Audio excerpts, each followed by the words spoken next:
बापरे, हिमाचल प्रदेशातील एका निसर्गरम्य ठिकाणी एका परदेशी पर्यटकाच्या त्या कृत्याचा व्हिडिओ व्हायरल झालाय. लोक संतापलेत. शेवटी केलेलं कृत्य पाहून तुम्ही डोक्याला हात लावाल.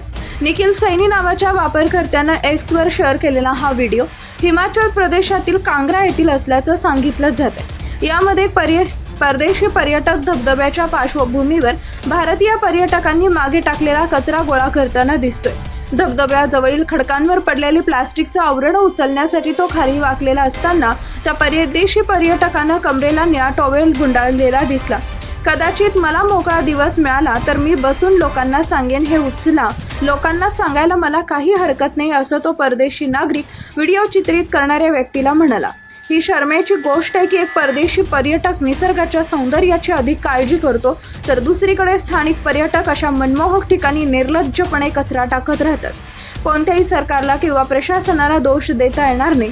जर आपल्याला कधी स्वच्छ देश हवा असेल तर लोकांनाच बदलण्याची गरज आहे, असं सैनी यांनी कॅप्शनमध्ये लिहिलंय. याविषयी तुम्हाला काय वाटतं? तुमची प्रतिक्रिया आम्हाला जरूर कळवा.